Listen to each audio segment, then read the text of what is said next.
Good morning, everyone. This is episode 6 of Diasporican Connect. Our topic today is folklore and music. Before we get started, I just want to introduce a new person to our podcast, Sangre Pais. Go ahead and tell us a little bit about yourself. Well, hello everybody. Obviously, we chat quite a bit on the Discord. I came into the Discord sometime around late February, and I was invited by one of the members, and I really wasn't sure what this was going to be all about, right? So I was kind of like, oh, should I even put my real name in there? It's like, but I do spend a lot of time with basically just learning culture, learning about our people. I like to share a lot of stuff about what we do, and I think on the first podcast, Fire was talking about that they were looking for a place that Boricuas can get together and socialize and talk, and he just couldn't quite find the right place. And I had done the same thing on Facebook, didn't quite work out. I just couldn't engage people enough, and then this came along, right? And at first, again, as everything, right, we're very skeptical. There's a lot of there's basically a lot of like scams that are going on social media. So people don't want to talk anymore about things. They don't want to share like even a single photo or something like that.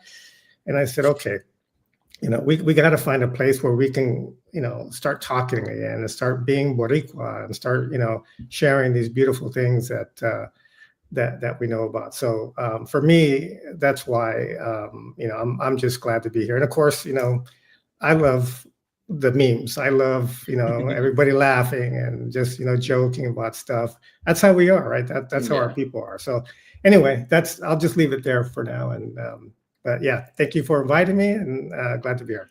Thank you. And then one more thing before we get started. Just want to say congratulations and happy anniversary to Wesley and Crystal this year. Yes, I believe it's absolutely. 1 year. 1 year married. Oh, nice. One year now, and then a lifetime to come. To many more. Poor Crystal.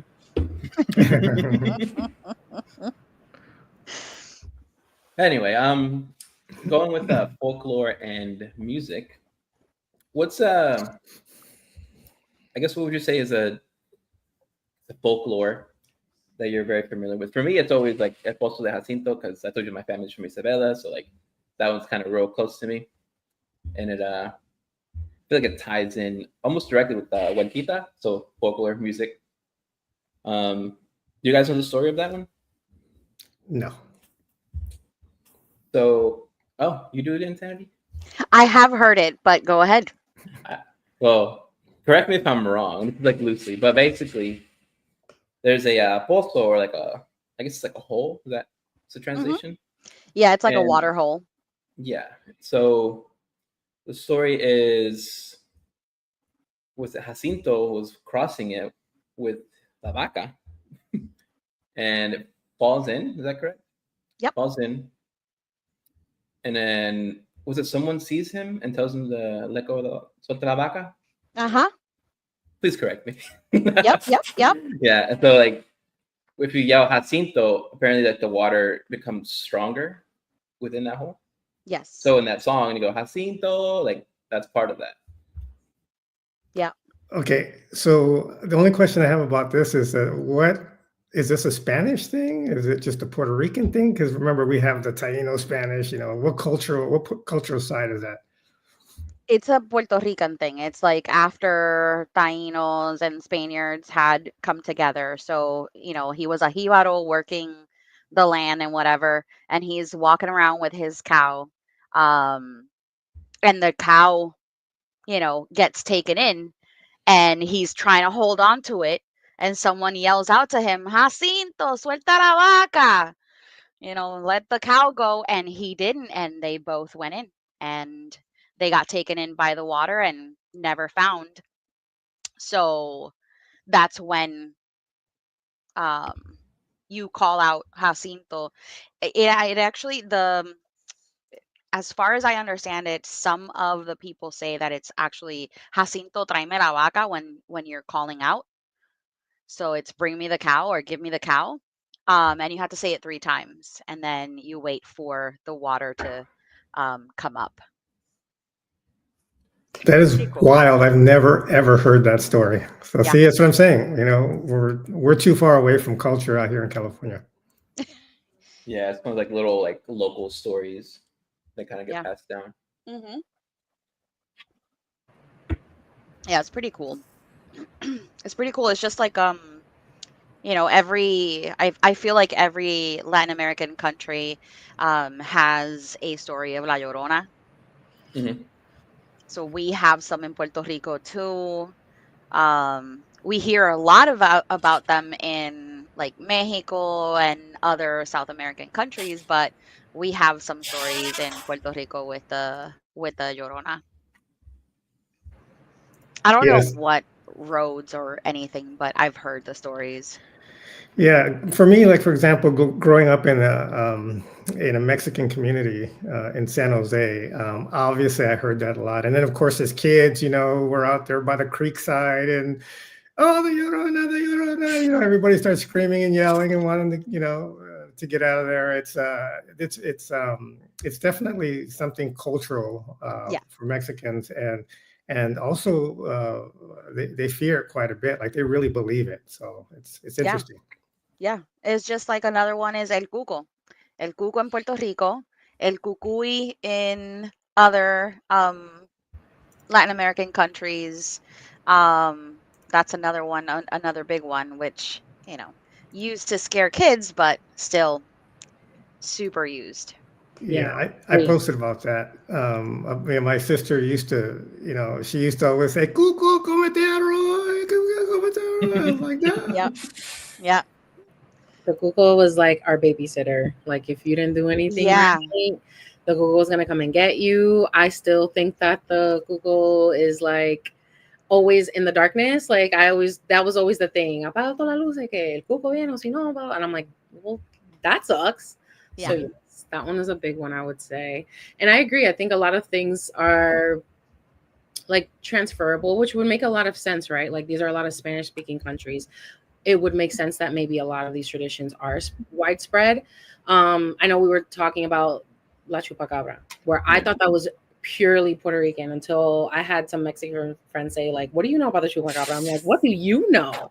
Yeah. So, and I still am like, okay, who's right? But then if you think about it in retrospect, I mean, why can't we all be right? I feel like this is just like all word of mouth stuff, all the things that we know to be true.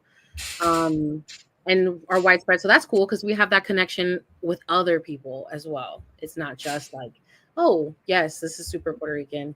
And I agree. I feel like a lot of things I've learned in terms of folklore were very much in that regard where like I know I learned about the hummingbird story with like the two lovers. I don't remember their names, but there's like these two lovers and they want to be together, but the girl ends up being propositioned to someone else by her father.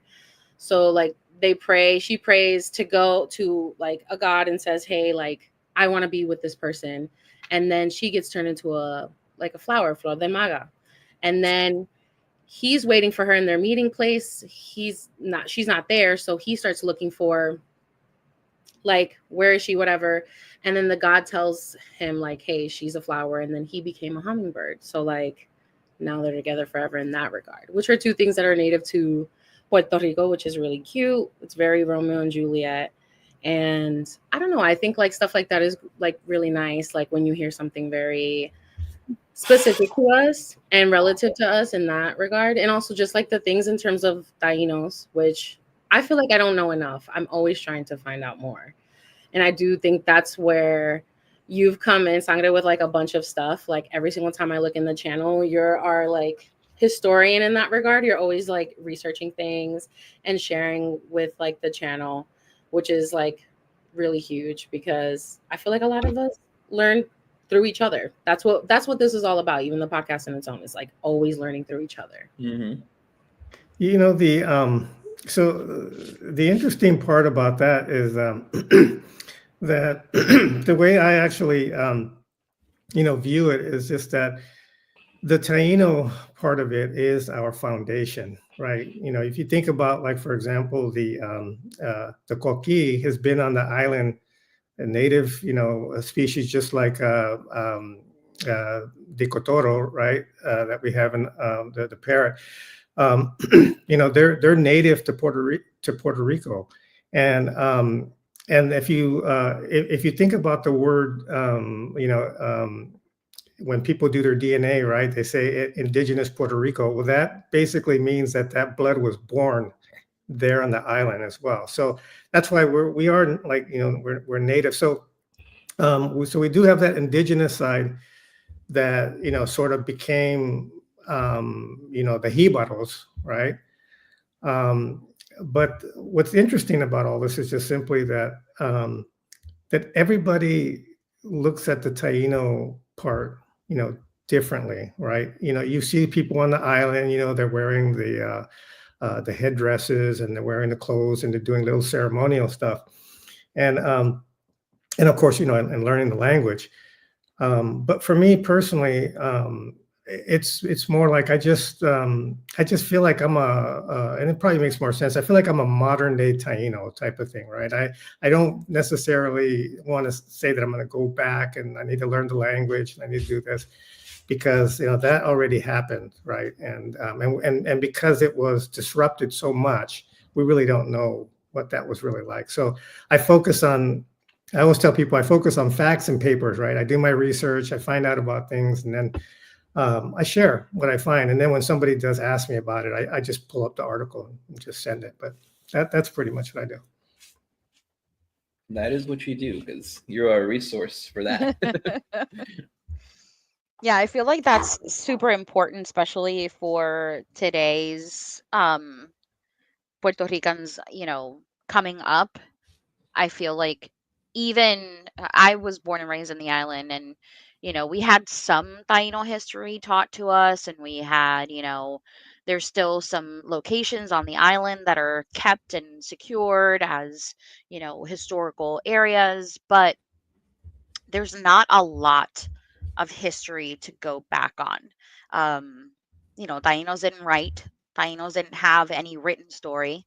It was all via petroglyphs and what they had around them. So it's very difficult to be able to pull on what you don't have enough of. And I feel like a lot of the story that we have is trying to patch together and put together stories based on what we have. It's still amazing to know that we have so much and so much history. Um, but yeah, it's interesting to see and super important to see how in the Discord we're able to get those pieces of information based on research that you've done and what you share on the server. So I truly appreciate that. So I would say, because there have been so many things, like, what recently have you found that you shared, or just like in recent, even a couple months, that you thought was like super interesting in terms of just even Tainos and just history in general? Is that for me? Or I mean, it's kind of for everyone, but you're like you're a pro for this, so. Well, like I said, being out here in like all the way on the West Coast, it's different. It's very different. Like there really isn't a lot of Puerto Rican like anything out here in California. Like some people might argue, say, no, you're wrong. This is that we have Puerto Rican stuff here, but it's not like the East Coast. It's at all, right? And of course, if you live on the island. There's a lot. So like, for example, the stories that you guys just told, I've never heard of those at all. See, so that's what I'm saying. It's just, I'm that far away from being Puerto Rican. So the only thing I do have is to search, but learning about all of this and you're around people who are not Puerto Rican, it's kind of hard to say, hey, look I found this information. Isn't this cool? They're like, yeah. Right. We don't care. Yes. So the idea is that, so you go to like places like social media and you start to find other people who have the same interest and people who want to learn and talk about all this stuff. So that's, I mean, that's basically it. About something. So I think the excitement really for me is learning from you guys, right? I mean, I'm sharing some stuff that I know, but I'm learning a lot more about the Puerto Rican things on the island. My family, in Puerto Rico, they grew up on the mountains, very high in the mountains, jibaros, right? They're straight up jibaros over there. So they didn't talk about Taino. They didn't really talk about Puerto Rican culture. And I also think that like the gag law had a lot to do with that. Like they just didn't want people talking about, no, you're not Taino. Don't talk about Indians. Don't raise your flag because we're American. U.S. U.S. What do you call that? Just basically, when people say you're a part of the U.S., right? And a lot of us, we get that, but we don't feel that, right? That's one of the issues. So, so we just try to be Puerto Rican. That's the best way to describe it, I would say. And Wes did say, Sangra, you made me look up a lot of stuff from all the stuff you have shared, which is true. Like that's the whole point of it, I think. And we've always done things word of mouth. So I feel in that regard, I've had a lot of stuff, even just like within our own families, there's that whole folklore. I feel like a lot of the stuff I grew up around or with were stories within our families that may not be specific to the island, but have happened on the island. Like, I guess, you know what? My grandma tells everyone this story, so it's going to be intense, but we had a whole thing going on because my grandmother always tells a story about her parents and how problematic their life was and how her life is different because of it. No one can fact check her. Like, I love my grandma, but she's a bit of a fabricator. So I will consider this folklore for you guys. But she had told me, or she's told a bunch of us, told my mom that her dad had a plantation back in the way back, and he had a lot of money in Puerto Rico. I don't know what he did or what it was, but he had like land, and he was one of those people. And my great grandmother was a very jealous woman. She was very bitter. And my great grandfather was nice, but he had a lot of girlfriends. So she says that there were 3 or 4 of them, like 3 or 4 girls. And my grandmother was having a really hard time, or my great grandmother was having a really hard time with all the things that he was doing. And she decided to take her kids and take them down a river and drown them, because if you can't respect me or love me, then you don't deserve your children. And somehow my grandmother managed to escape that, because one of the maids, I think, just came and like took her under her care. And like, that is how her life started. And she tells us the story all the time in terms of just like, this was how some things were done. Nobody ever talked about it. It just happened. And then I think about that and I'm like, a lot of us were like, okay, like we know you to say a lot of stories, like how true is this? But like, it's something that I'm now in my 30s and I'm still talking about. Or like another part of her life where she'll say, she had like a couple husbands in her life, and one of them was at the mountain somewhere, took his horse, and then got struck by lightning. I'm like, how did we get here? Like, what is the story? How is this? What do you mean he got struck by lightning? And like when you hear crazy stories like this in your life, you're like, pero como? And you're like, bueno, sé. And you're like, that must have been some good pitoro. The only thing that they'll tell me is that he was once a wrestler. He got on a horse and then he got struck by lightning.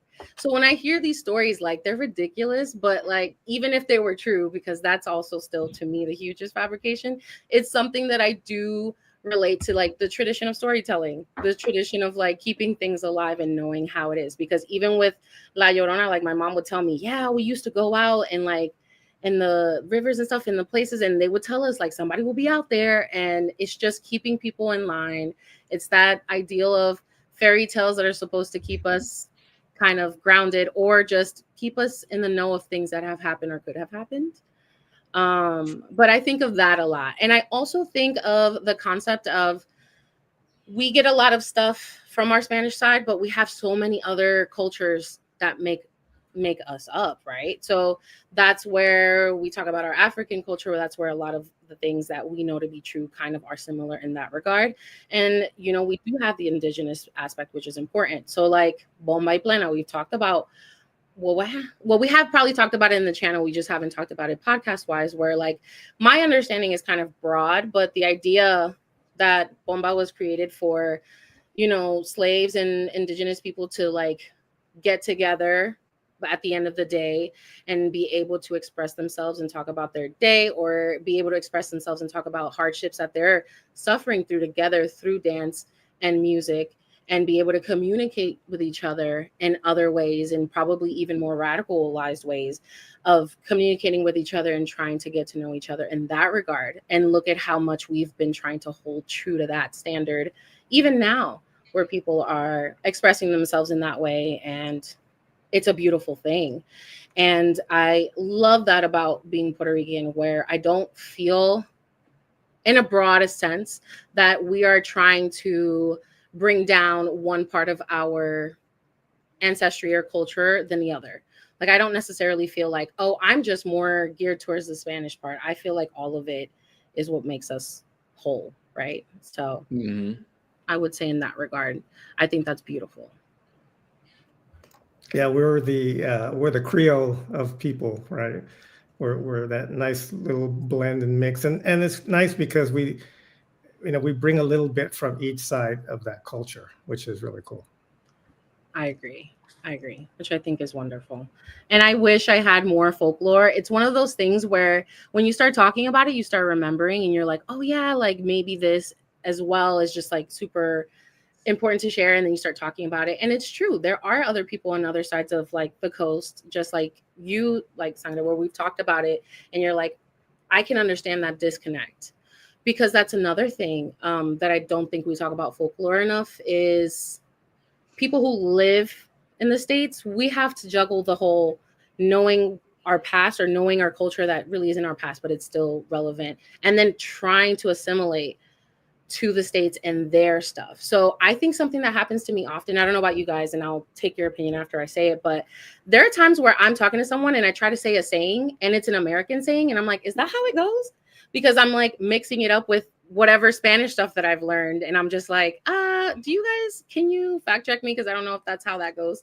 But I find that to be another thing where like we can be, people in the diaspora are a bit more nuanced, because we do have the Western culture that really can run that. And if you're in a situation like, because my mother also like lived in Wisconsin for a really long time, also big Mexican community, a lot of the things she learned too, it was not very Puerto Rican. She was born and sort of raised in the island, so that held its own.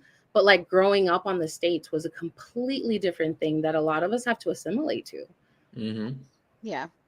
I think it also goes back to how much your family is wanting to hide the Puerto Ricanness, depending on where we are. I came to the States as an adult, and thankfully I came over to the East Side, where, Eastern Shore, where we have a lot of Puerto Ricanness, in New York, in Connecticut, in Pennsylvania. So, like, I didn't feel fully needing to hide. However, at the same time, you find people that are like, oh, you don't sound Puerto Rican, because I don't have like the urban accent that they're used to from like New Yorkers or stuff like that.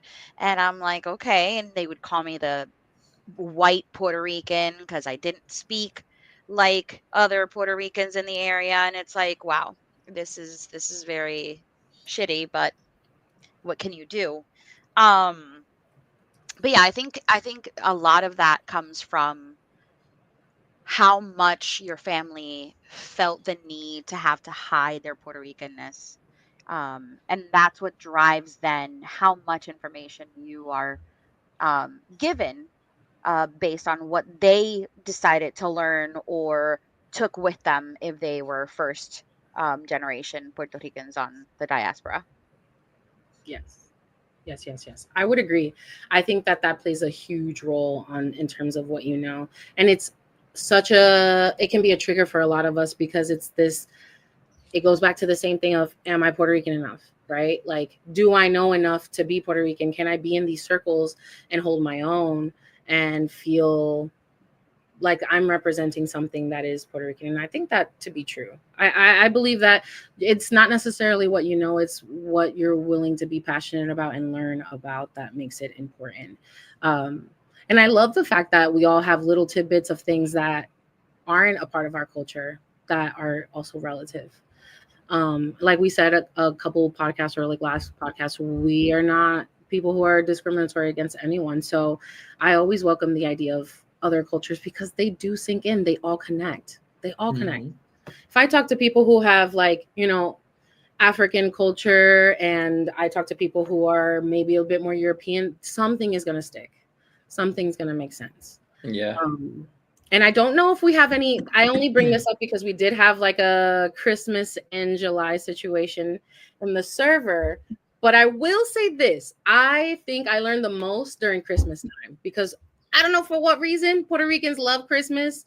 I'm more of a Halloween girly, but my goodness, we will celebrate the heck out of Christmas. And I feel like a lot of the stories that I learned are from there. So like another thing that's probably huge is Dia de los Reyes. That was something that I know Mexicans also celebrate, or like other people in South America, but like that is huge in Puerto Rico. And then like you have the festivals that come with it and all that. But I definitely think like a lot of the stuff that I learned was always around Christmas time. That's when everyone wanted to talk about it, which always, I mean, I loved. That's my favorite part about the holidays is what we get to talk about in terms of that. Now that you bring that up with El Dia de los Reyes, I was wondering, what is everyone's experience with El Dia de los Reyes? Because it changes based on the age group that you belong to and where you started celebrating or where you learned to celebrate it. Just to give everyone a little bit of history on that, this comes from Spain, obviously. A lot of that is very Spanish influenced, and they used to put shoes on the windowsill and leave it there for the Reyes to bring gifts. So that's way back when with the Spanish. But before I give my experience with Los Reyes celebrating in Puerto Rico, what does everyone else's Reyes celebration look like? All right, I'm gonna go first because it was long-winded for me. I love my mom. She's probably watching this podcast. Amelia, I love you so much. But sometimes we did not celebrate it. She would say something. She'll tell you till the cows come home. Maybe I'll bring her on the podcast. She used to celebrate every since she did not every single time. But because I lived in Jersey and because I lived in Florida, it was two different experiences. Because we couldn't get grass in Jersey. We didn't have grass. We had concrete. So I'll tell you, I mean, everyone knows, I would assume that people would know the story. You probably don't. Obviously, my experience was as a standstill, you're supposed to get a little shoebox or something, or a little box. You're supposed to get some grass to give the camels for the, for them, so that when the three kings come, they'll give you a present, which I thought was a ripoff, but I understand that we also celebrated Christmas, so I couldn't be mad. Some people would get 3 gifts because there's 3 kings, and I feel like I was chipped. I genuinely feel like come on, girl, you couldn't have done 3. And it was always well, Jesus got these kind of gifts. Do you want those kind of gifts? And I'm like, well, he got 3 of them. I don't know. So in Jersey, we kind of did it, but it was very Christmas focused. I think it was just the time. My parents were very young. They were just listen, gifts, here you go. When we came here, it was a bigger thing that we would do with my brothers because I'm a lot older than my brothers. So I would help. So we still did the 1 gift, but we were able to do the shoebox thing and get the grass out in the back. So that was my experience. You were supposed to get grass for them. We didn't feed the kings. I thought that was weird. I still think that's very weird. I feel like if they're bringing us gifts, we should feed them. And then I would wake up and I would see a very small, very cute little gift, and that was our situation. So that was my upbringing. I didn't have anything. I know about the shoes. We didn't do that. It was all pick the grass, get the gift. So How about Johnny or Sangre? I mean, I'm gonna be completely honest. I knew of the Three Kings, but I don't know anything about the Three Kings. Like, I'm guessing that was more of an upbringing thing. And, single mother, like, I'm not paying 3 gifts plus Christmas. So I'll be honest, I'm not entirely knowledgeable on that. I've only ever heard of it, and that it being like more like a Spanish, Puerto Rican thing, really. That's So, fair. Yeah. Like, Yeah. I don't know Same here. Like I said, my family, they came from from the top of a mountain basically over to Miami, and then from Miami they took a bus or something to Kern County, where they basically went back into farming, and of course being a very Mexican and Caucasian area, and then from there my mom came to San Francisco. So and she started working as a seamstress, a job that Artia. So we had half of the family go to the New York side, and then we had another half come to the California side. So again, just the Tres Reyes, I don't ever remember celebrating that holiday.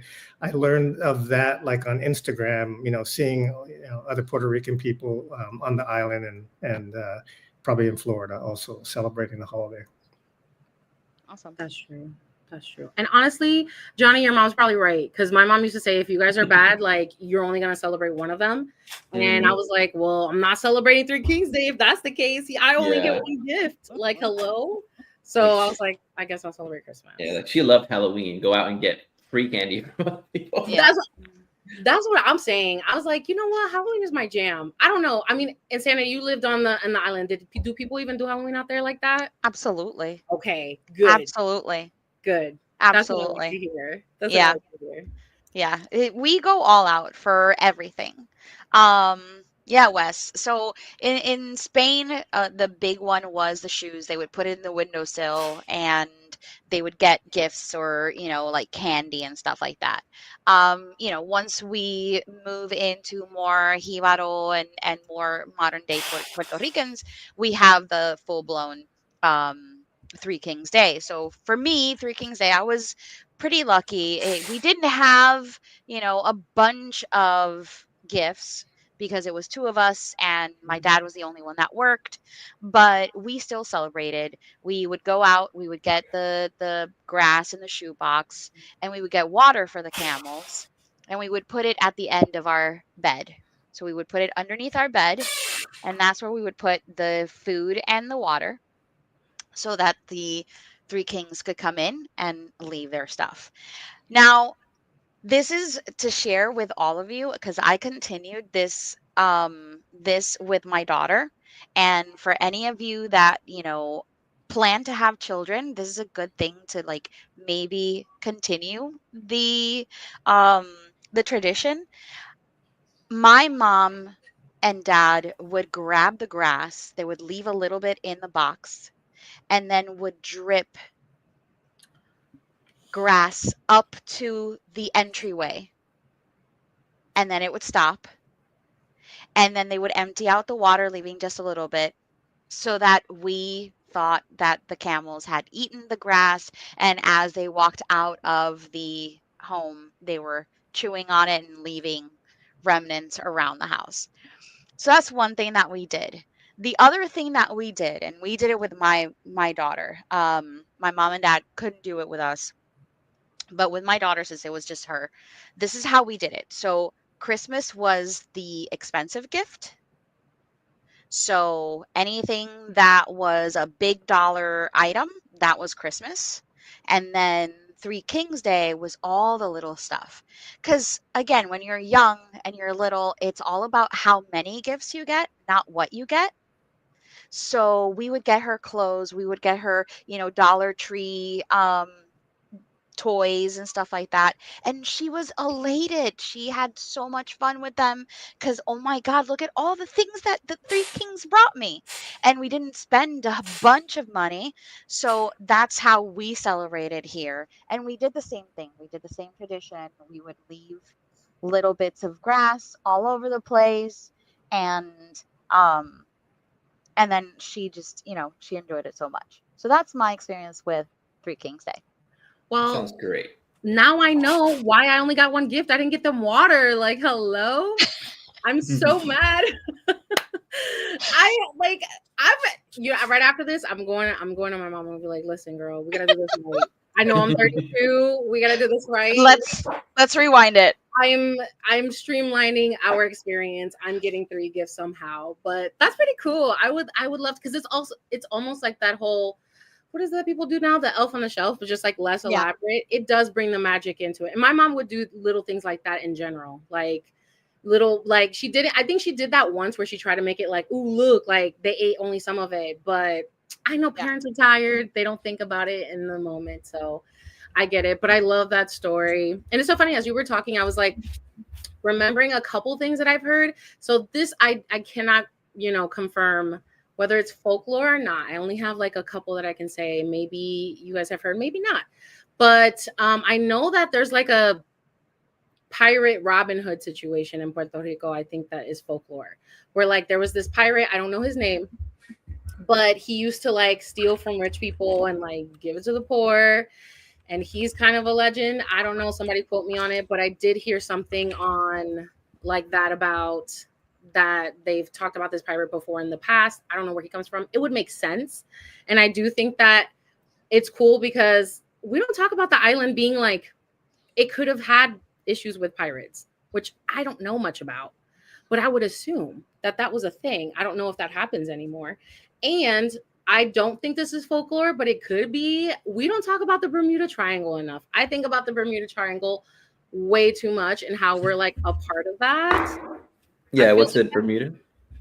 Yeah, like it's us, Bermuda, and who else? Somebody. Bahamas? Oh. Maybe? I don't know enough. I just know that it's fascinating. So I'm thinking if there were pirates, like maybe they would be affected by that in that regard with the Bermuda Triangle. But I thought that was cool. And I heard a lot in my family about brujas in general. Like there was always this like lore with like a coven doing some not so fun stuff to people.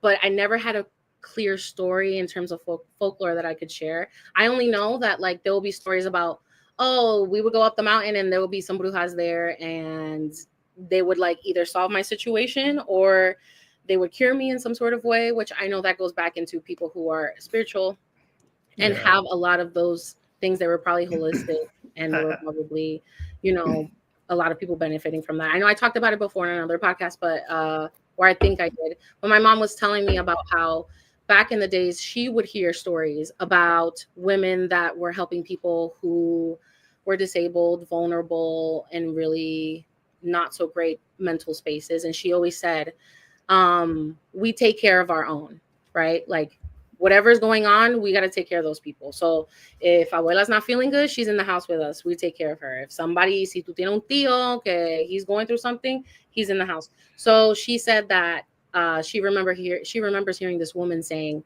there were these women that were called witches that would like sing or like hum to people who were like having a lot of like mental health issues, and that the story was that they would always get cured, and that's why they were brujas. And looking back on that kind of story, I could see how they would think it's brujeria, but it's very much people who are understanding of that situation and being a lot more careful and helpful to vulnerable people. So I think a lot of our folklore too comes from just like us trying to make sense, or us as people in the past trying to make sense of something that maybe was a little nuanced at the time. So I noticed that a lot with our folklore. It's just like us trying to assimilate to the things that we've seen and done. But that one in particular was always interesting. Whenever they talk about brujas, I'm like, there's always something that is regular. The brujas, one would kind of like make you think about, okay, brujas, were they African or were they Taino or were they a mix of them? And I have a little story about this is folklore as well.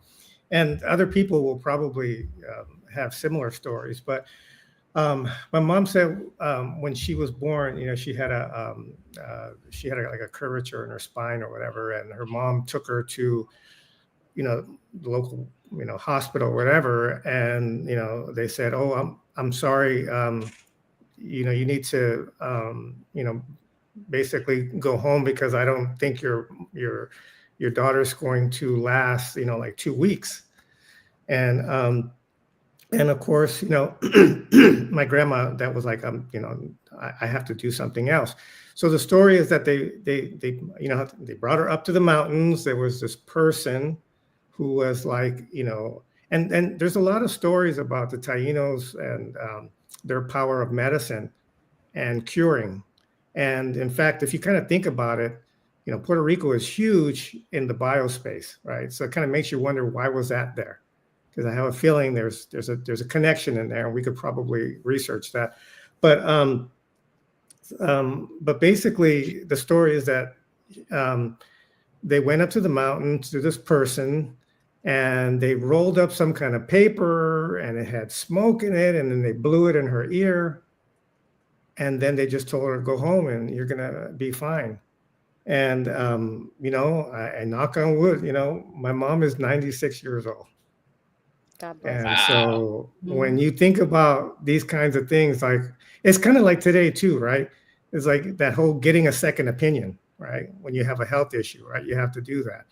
But there's, again, alternative medicine that really works for people. And you just have to kind of sometimes believe that the people that were here before us knew what they were doing, right?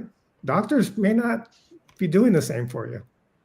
Yes, I would totally agree with that. I think that we are not, and that's not necessarily to say that I'm all against all sorts of medicines and stuff, but I do think that there is something to say about people who either go back to the island or go in general and feel like things are much better and they feel like their health is better. Like, I have an uncle who he was in the military, and he's got a very weird brain condition now where his PTSD triggers seizures. And he has a lot of brain surgery, a lot of things like that. He is now in the process of going to Puerto Rico. I think he wants to move back. He was born there, because he says that his seizures are much more manageable out there. And I think there's something to be said about that.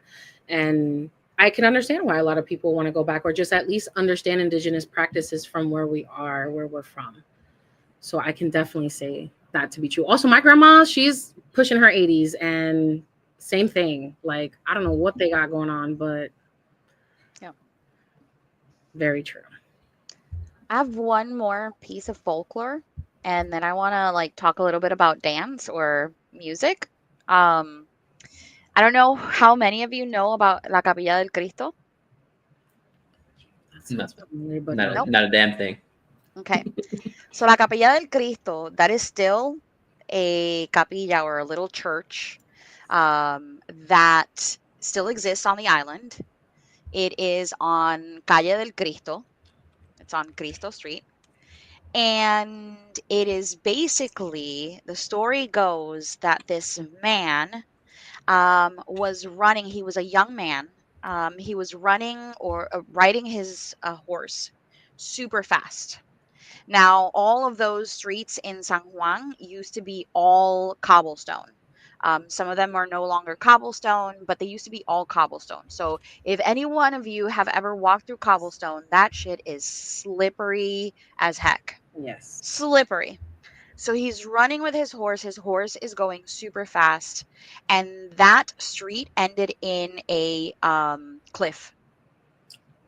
So he cannot control the horse. He tries to pull on the reins. He can't stop the horse. Horse slides, and they both fall down the cliff. He prays to God and for him to be saved. He his prayers were answered, and he survived.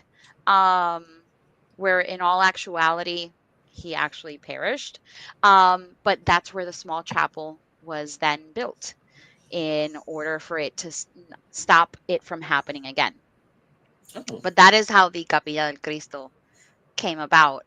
And it's a very small little chapel, very cute, on the end of Calle del Cristo. Like, you literally go down the street and you see the little chapel right there, and there used to be nothing behind it. Now there's like built stuff and constructed stuff, but there used to be nothing behind it, like down the cliff. I like that. That is cool. Yeah, I've never heard that one. Yeah, it's one of the bigger ones. And then just to cover a little bit about music, um, I know a lot of you know of all the like dances and stuff like that that the island is known for. Does anyone know like what are like our original dances? Mm-mm. So Deya mentioned Bomba y Plena, right? So those are absolutely part of our existence. Those come from African roots. So Bomba is all African inspired. Plena is both Spanish, African, and just indigenous inspired, and it's all about storytelling. But we also have La Danza.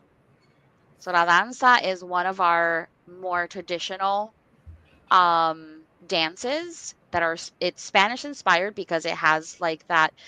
If anyone has heard the original version of La Borinqueña, Mhm. it has that very, um kind of like methodical and like almost like a valse, I don't know how to pronounce it, vals music. Our danza is just like that, and that was one of our first dances as well. What? I didn't know it had a name, but I know that people that sometimes dance to certain like more older music or even a veces la música típica también, depending. Like if it was a little bit more jibaro, I didn't see those kind of dances, but No. I will say some of like the older music, like the romantic music, I've seen something I did not know it had a name. Yeah, la danza puertorriqueña is a little bit different, but yes, it's one of the things that we had for centuries. That's crazy. Yeah, You're gonna have to share a link somewhere on the will server so that do. we can all take a look at Yes. Will do. that. Yes, that would be so cool to see. I love that. And this is what I'm talking about. This is the stuff that I'm like I'm learning as we go here. I will say one thing that I wanted because I know we're going to run out of time soon. One thing that I do think is relative that even Johnny brought up in the server this week were like sayings that we've heard or superstitions that we've heard throughout like our yeah, because we were all talking about it. And everybody had a different saying. I even had to ask my mom about one. I know there was one.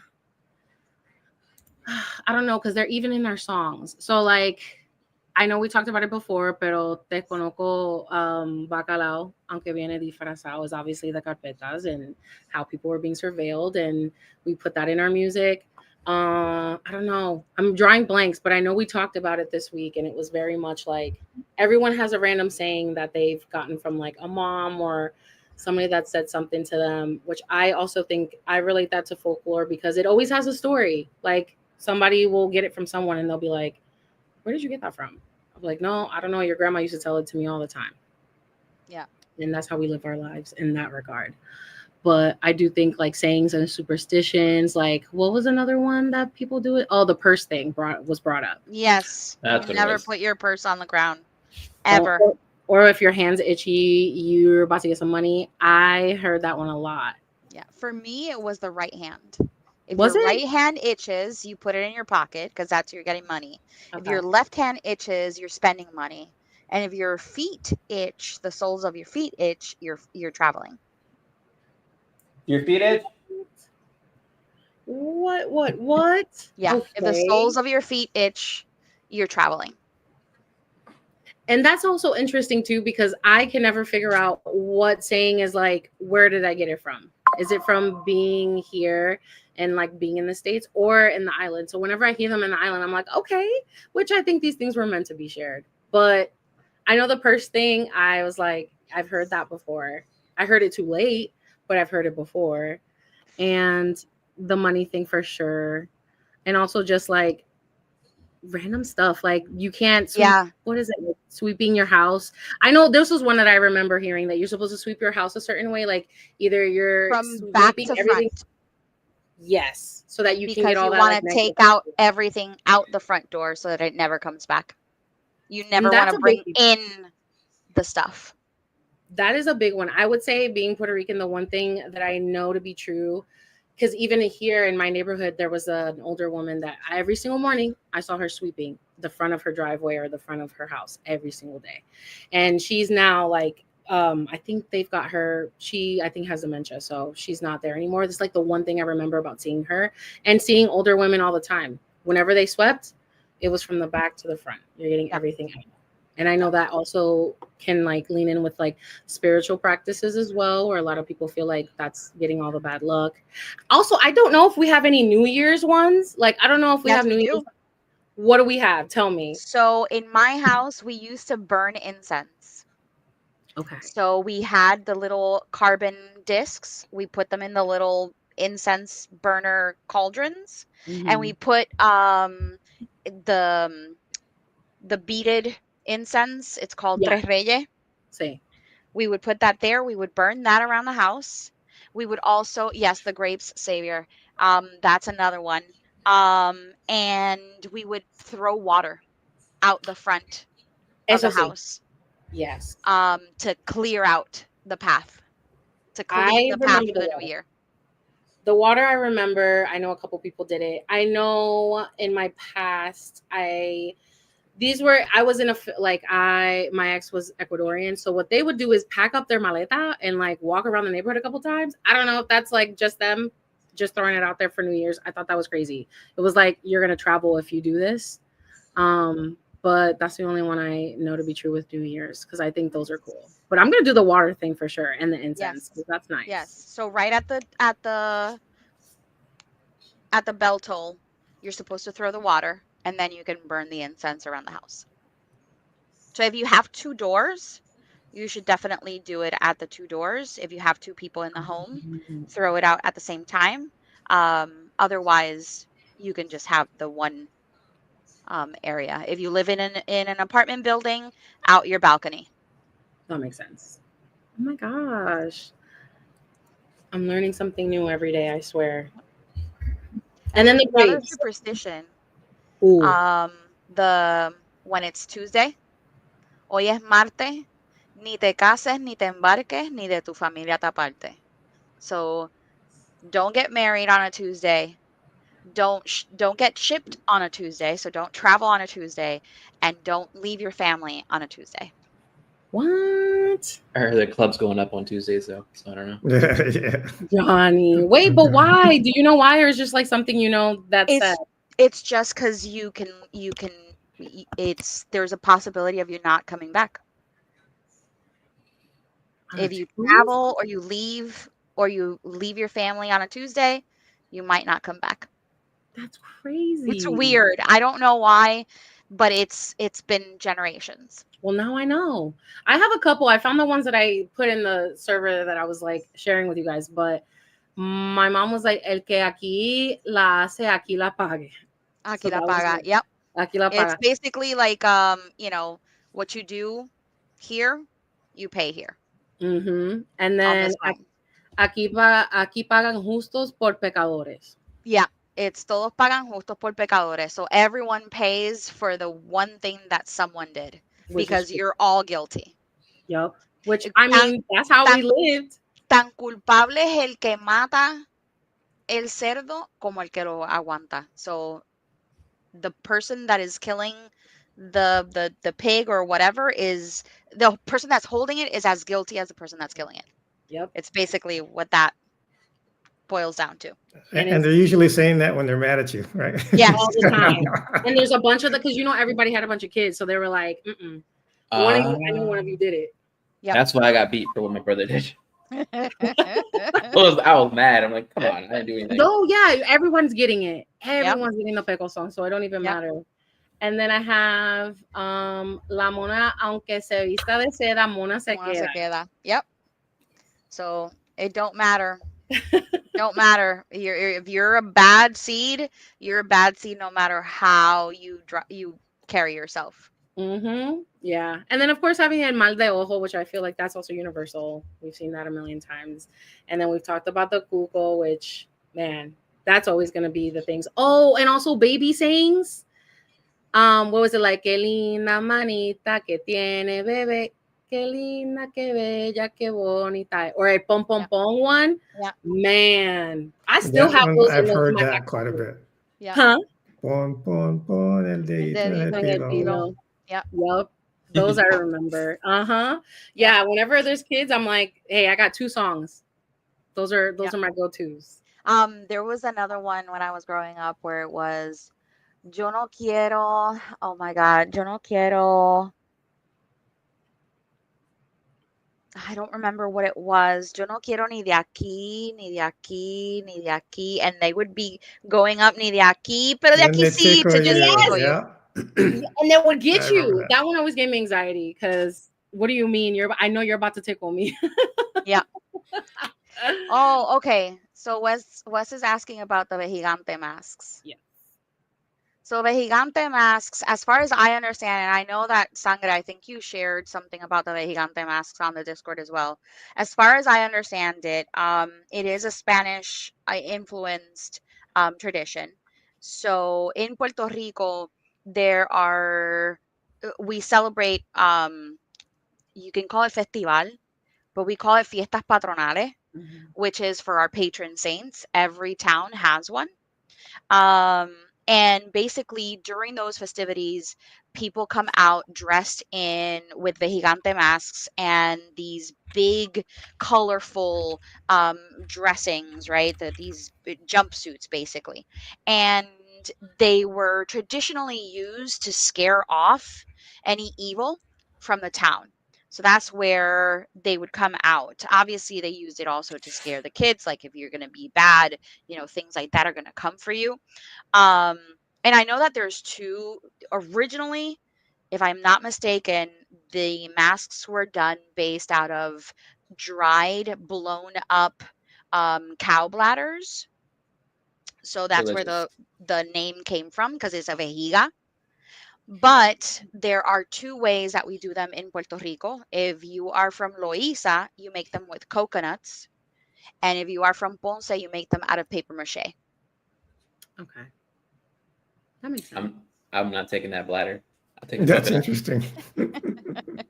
Hey, listen, they use every part of the animal at least. Yeah. At least we know they're resourceful. I'm gonna use every part of that coconut.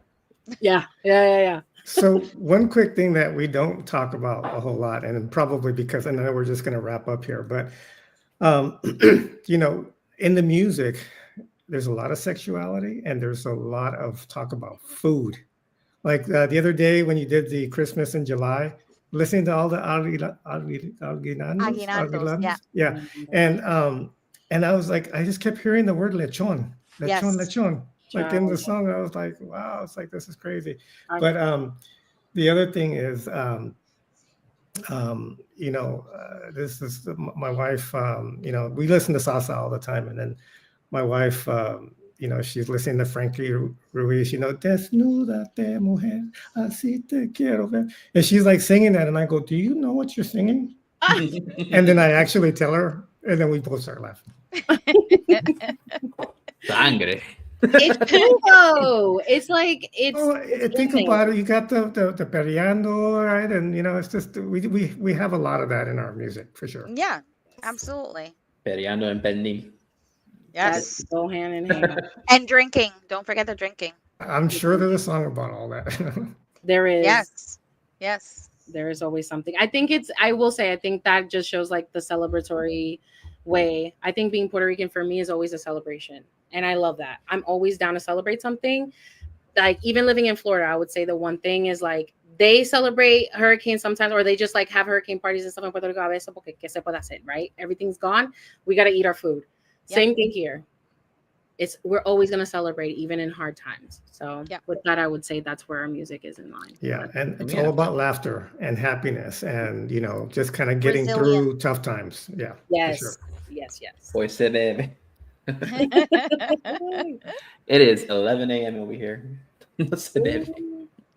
Well, with that being said, I think it's a good point to wrap up. So, unless anyone else has anything, real quick. No, Nope. All good. All good. All right, that has been episode 6, Folklore and Music.